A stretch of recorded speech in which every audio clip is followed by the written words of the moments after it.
ओम नमः शिवाय। जय भोलेनाथ। भोलेनाथ की कृपा आप और आपके पूरे परिवार पर सदैव बनी रहे।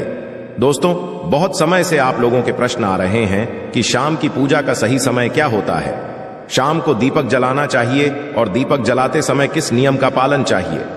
यदि हम शाम को दीपक जलाते हैं तो क्या हमें स्नान करना जरूरी है, मतलब शाम की पूजा बिना स्नान किए कर सकते हैं या नहीं कर सकते हैं। और शाम को घर में कितने दीपक प्रज्वलित करने चाहिए, कहां कहां दीपक प्रज्वलित करना चाहिए, दीपक जलाने का मंत्र क्या होता है, घर की परेशानियों को दूर करने के लिए और किसी विशेष मनोकामना को पूर्ण करने के लिए दीपक किस प्रकार से प्रज्वलित करना चाहिए। तो आज की जो वीडियो है पूरी तरह से संध्या वंदन पर आधारित है। शाम के समय जो आप संध्या वंदन करते हैं, पूजा आराधना करते हैं, दीप प्रज्वलित करते हैं, वो किस प्रकार से आपको करना है, किस नियम का पालन करना है। मतलब आज की वीडियो पूरी तरह से आपके प्रश्नों पर आधारित हैं, जिनका उत्तर मैं आपको शास्त्रों के अनुसार देने का पूरा प्रयास करूंगा। तो वीडियो को पूरा अवश्य देखिए। तो सबसे पहले बात करते हैं कि संध्या दीपक प्रज्वलित करने से पहले, मतलब शाम को पूजा करने से पहले क्या स्नान करना है। देखिए, शास्त्रों के अनुसार पूजा में शुद्धता जरूरी होती है। तो जब हम सुबह पूजा करते हैं तब तो स्नान करना अत्यंत जरूरी होता है। सुबह बिना स्नान की पूजा नहीं करना चाहिए, किंतु शाम की पूजा आप हाथ पांव धोकर भी कर सकते हैं। जरूरी नहीं है आप स्नान करें। अब देखिए, आप चाहे तो वस्त्र भी बदल सकते हैं या फिर आप केवल हाथ पांव धोकर कुल्ला करके भी पूजा कर सकते हैं। आप जैसे कि आपको शाम के समय पूजा करनी है तो दिन में भी आप शुद्धता का ध्यान रखिए। जैसे कि आप जब भी टॉयलेट जाते हैं, बाथरूम जाते हैं, तब उस समय शुद्धिकरण अवश्य कीजिए, अवश्य करना चाहिए। हर बार जब आप बाथरूम जाते हैं तो यदि आप दिन भर शुद्धिकरण का ध्यान रखते हैं तो शाम के समय बिना स्नान किए भी केवल हाथ पांव मुंह धोकर भी पूजा कर सकते हैं। और चाहे तो स्नान भी कर सकते हैं। से कि गर्मियों के दिन है तो शाम के समय भी आप स्नान करके पूजा कर सकते हैं। तो बहुत सारी चीजें आप स्वयं भी अपने विवेक से निर्धारित कर सकते हैं। और अगला प्रश्न है आपका कि शाम की पूजा में दीपक के समय जलाना चाहिए। तो देखिए, शाम को जो पूजा का समय होता है वो धूलि बेला का समय होता है, प्रदोष काल का समय होता है। मतलब जिस समय सूर्य अस्त हो रहे होते हैं उस हमारे घर में दीपक प्रज्वलित हो जाना चाहिए। अब जैसे कि आप लोगों के प्रश्न आते हैं कि कितने बजे दीपक जलाना चाहिए शाम को। तो देखिए, शाम को सूर्यास्त का समय हर मौसम में अलग अलग होता है। कभी जैसे कि सर्दियां चल रही होती है तो 5 बजे भी सूर्यास्त हो जाता है, 5:30 बजे तक सूर्यास्त हो जाता है। और अभी जैसे ही गर्मियों का मौसम है तो 6:30 बजे, 7 बजे ऐसे ही सूर्यास्त का समय होता है। कई बार 7:50 भी बस जाते हैं। गर्मियों में तो प्रत्येक मौसम में सूर्यास्त का समय अलग होता है, इसलिए एक सही समय बताना है कि इसी समय आप दीप प्रज्वलित करें। यह तो बहुत मुश्किल होगा और यह ठीक भी नहीं होगा। एक ही समय पर हर बार हम दीप प्रज्वलित नहीं कर पाएंगे, इसलिए संध्या काल का ध्यान रखिए। जब संध्या काल का समय होता है, मतलब जब सूर्यास्त हो रहा होता है, उस समय आप अपने घर में दीपक प्रज्वलित कर दीजिए। और अब बात करते हैं कि कितने दीपक आपको अपने घर में प्रज्वलित करनी चाहिए। प्रति देखिए, शास्त्रों के अनुसार संध्या काल में प्रतिदिन अपने घर के मुख्य द्वार पर एक दीपक अवश्य जलाना चाहिए। इससे क्या होता है, देखिए, शास्त्रों के अनुसार शाम के समय संध्या काल में लक्ष्मी माता और उनकी बहन दरिद्रता दोनों ही भ्रमण पर निकलती है। तो जिस घर के मुख्य द्वार पर दीपक प्रज्वलित होता है उस घर में मां लक्ष्मी प्रवेश कर जाती है, और जिस घर के मुख्य द्वार पर दीपक नहीं जल रहा होता है उस घर में दरिद्रता प्रवेश कर जाती है। तो इसलिए मां लक्ष्मी का प्रवेश आपके घर में हो, इसके लिए कि मुख्य द्वार पर एक दीपक अवश्य प्रज्वलित करना चाहिए। और हां, घर के मुख्य द्वार पर जो दीप प्रज्वलित किया जाता है संध्या काल में, इसके बहुत सारे फायदे शास्त्रों में बताए गए हैं। शास्त्रों के अनुसार संध्या काल में जिस घर के मुख्य द्वार पर दीप प्रज्वलित होता है उस घर में किसी भी प्रकार की नेगेटिव ऊर्जा प्रवेश नहीं करती है। कोई भी वास्तु दोष आपके घर में हो, यदि आप मुख्य द्वार दीप प्रज्वलित करते हैं तो समस्त प्रकार के वास्तु दोष से मुक्ति मिल जाती। और यदि आपके घर में पितृदोष है जिसकी वजह से परेशानियां आपके घर में बनी हुई हैं, तो घर के मुख्य द्वार पर जो हम दीप प्रज्वलित करते हैं इससे घर का पितृदोष भी समाप्त हो जाता है। और इसके अलावा घर में किसी भी प्रकार की अशांति रहती हो या फिर आपके घर में बीमारियां बहुत रहती हैं, कलह क्लेश रहता है, आर्थिक तंगी रहती है, तो घर के द्वार पर हम दीप प्रज्वलित करते हैं तो समस्त प्रकार की परेशानियों से, दुखों से आपको मुक्ति मिल जाती है। इसलिए घर के मुख्य द्वार पर दीप प्रज्वलित करना अत्यंत जरूरी होता है।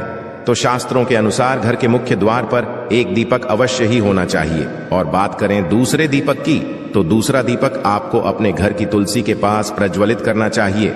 शास्त्रों के अनुसार यदि शाम के समय संध्या काल में तुलसी की जड़ के पास अंधेरा रहता है तो ऐसे घर में दरिद्रता का स्थायी बांस बन जाता है।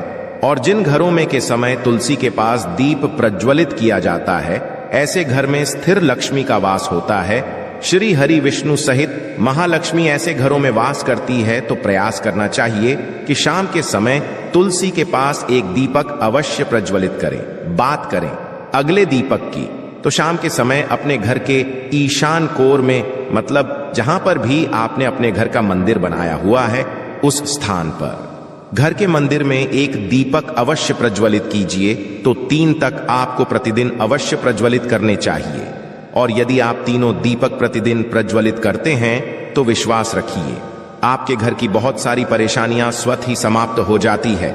और अब बात करते हैं अगले प्रश्न के बारे में, जो आप लोगों के हमेशा प्रश्न आते हैं कि दीपक किस चीज से प्रज्वलित करना चाहिए, सरसों का तेल डाल सकते हैं या नहीं, या फिर तेल का प्रयोग करना चाहिए, या फिर शुद्ध घी का, गाय के घी का, किस चीज से हम दीपक प्रज्वलित करें। तो देखिए, शास्त्रों के अनुसार सरसों के तेल का दीपक हर जगह प्रज्वलित नहीं करना चाहिए। सरसों का तेल कड़वा तेल कहा जाता है। इस तेल को हम प्रज्वलित करते हैं शनिदेव के लिए, शनिदेव के निमित्त। यदि आप दीप दान करते हैं शनिवार के दिन तो आपको सरसों तेल का दीपक प्रज्वलित करना चाहिए। और आप चाहे तो जैसे कि पीपल का पेड़ होता है वहां पर भी सरसों के तेल का दीप प्रज्वलित कर सकते हैं, या फिर भैरव देवता होते हैं उनके लिए भी सरसों तेल का दीपक प्रज्वलित किया जाता है। इसके कहीं पर भी सरसों तेल का दीप प्रज्वलित करने की बात शास्त्रों में नहीं कही गई है। शास्त्रों के अनुसार घर में ज्योति प्रज्वलित किया जाता है या किसी भी देवता के निमित्त जो हम दीप प्रज्वलित करते हैं उसमें गाय का घी डालकर ही प्रज्वलित करना चाहिए।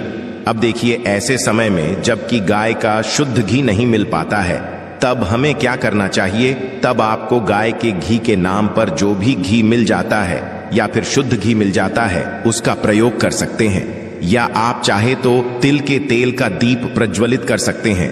तो प्रतिदिन जो आप दीपक प्रज्वलित करते हैं अपने घर में, चाहे आप घर के मुख्य द्वार पर प्रज्वलित करें या फिर तुलसी के पास प्रज्वलित करते हैं या फिर घर के ईशान कोण में प्रज्वलित करते हैं, सभी दीपक आप तिल या शुद्ध घी से प्रज्वलित करें। और हाँ, जब आप दीपक प्रज्वलित करते हैं, जैसे कि मुख्य द्वार पर जो दीप प्रज्वलित करेंगे या फिर तुलसी के पास जो दीप प्रज्वल करते हैं या फिर घर में भी जो दीप प्रज्वलित किया जाता है, तो ध्यान रखना चाहिए एक चीज का, कभी भी दीपक को सीधे जमीन पर नहीं रखा जाता है। तो दीपक रखते समय प्रतिदिन दीपक के नीचे थोड़ा सा आप चाहें तो चावल रख सकते हैं या फिर आप चाहें तो थोड़े से पुष्प रख सकते हैं। और हाँ, यदि आप दीपक के नीचे चावल रखते हैं तो इस बात का आपको ध्यान रखना है कि अखंडित चावल होनी चाहिए, क्योंकि ऐसा माना जाता है कि यदि टूटे हुए चावलों का प्रयोग हम पूजा में करते हैं, किसी भी प्रकार से, चाहे दीपक के नीचे रख कर करते हैं या फिर अक्षत के स्वरूप में करते हैं, तो इससे घर में दरिद्रता आती है।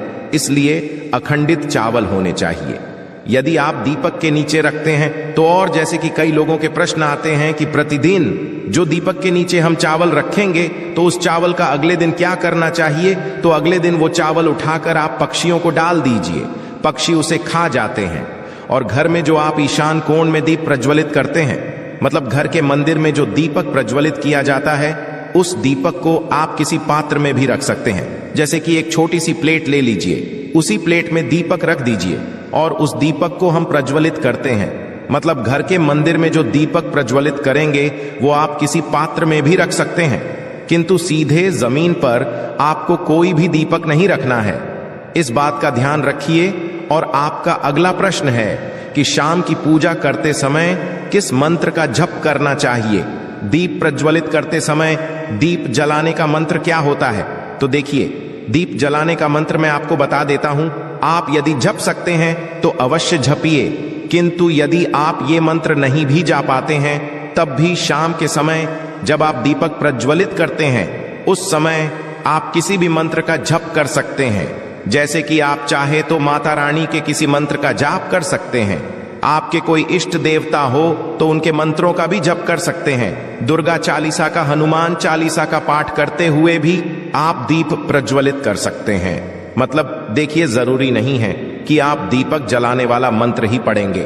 किसी भी मंत्र को पढ़कर आप दीप प्रज्वलित कर सकते हैं, संध्या वंदन कर सकते हैं। क्योंकि देखिए, शास्त्रों में कहा गया है कि मौन रहकर कभी भी पूजा नहीं करनी चाहिए।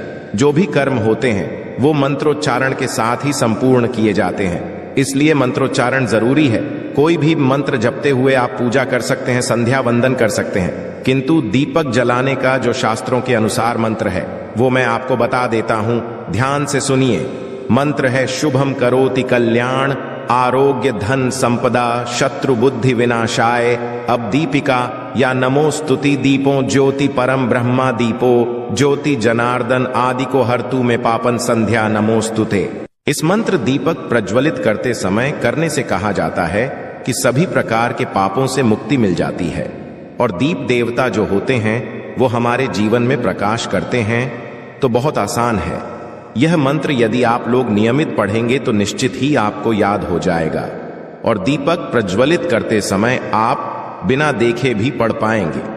और अभी आप चाहें तो इसे किसी कागज पर लिख कर रख सकते हैं और घर के मंदिर में ही रख दीजिए जहां आपको दीपक प्रज्वलित करना है। तो जब आप दीप जलाएंगे तब आप इस मंत्र को देखकर पढ़ सकते हैं और कुछ दिनों में तो याद हो ही जाता है। तो ये है आज के वीडियो, जिसमें शाम की पूजा से संबंधित, शाम को दीप दान से संबंधित संपूर्ण जानकारी मैंने आपको शेयर की है। आशा है कि आज की इस प्रस्तुति में बताई गई जानकारी आपको अच्छे से समझ आ गई।